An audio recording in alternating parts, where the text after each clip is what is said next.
প্রণাম। আজকে একটা খুব মজার কথা বলবো, যদিও সেটা সাধু সন্ন্যাসীদের নিয়েই,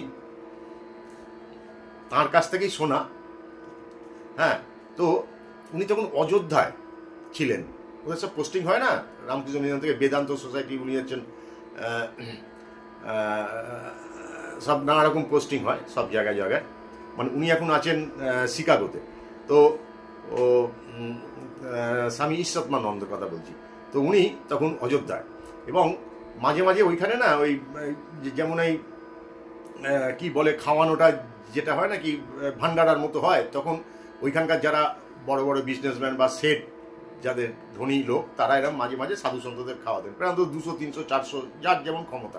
তো ওরা সব আশ্রমে এসে বলে যেতেন যে আপনার এখান থেকে 4 জন পাঠাবেন, বা অন্য কোনো আশ্রমে এখান থেকে 6 জন পাঠাবেন, মানে এইরকম সব ভাগ করে ওই এলাকায় যত আছে সাধু সন্ত তাদের নিমন্ত্রণ করতেন, সব আখড়ায় যেতেন। তো এইরকম একটা নেমন্তন্নয় তো উনি গিয়েছিলেন।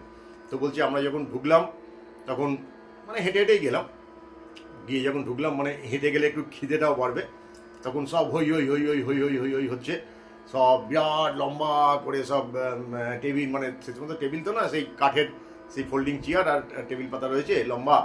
তখন আমরা বসলাম, সঙ্গে সঙ্গে যারা খাবার দাবার দেবে তখন সব হই হই হই হই হচ্ছে।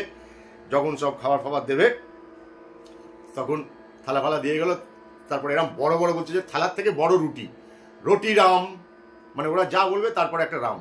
তো তখন যে পাশে সাধুটি ছিলেন, উনি মানে এক্সপিরিয়েন্স আগে এরকম খেয়ে গেছে, বলছে এই তুমি তাড়াতাড়ি রুটিটাকে রোল করে নাও, নয়তো এর উপর ডাল দিয়ে যাবে, তোমার রুটিটাও যাবে।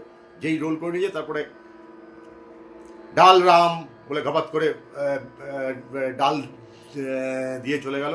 তারপরে সবজি রাম, সঙ্গে সঙ্গে সবজি দিয়ে গেল, সবাই ওই সব খাওয়া দাওয়া, মানে বড় বড় রুটি, মানে একটার বেশি আর খাওয়া যায় না। তারপরে এলো মিঠাই রাম, তখন সব কোলাহল চুপ, গুপ গুপ গুপ গুপ করে সব ওই কি বলে জানো ওই দই মিষ্টি সব এই সবগুলো খাচ্ছেন।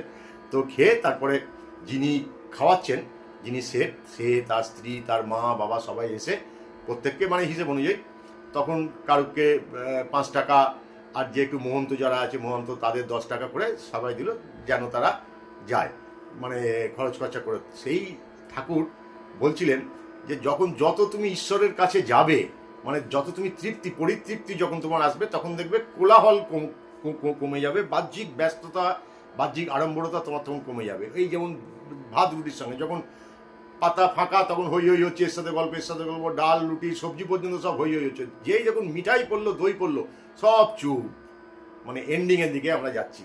প্রণাম ঠাকুর, প্রণাম।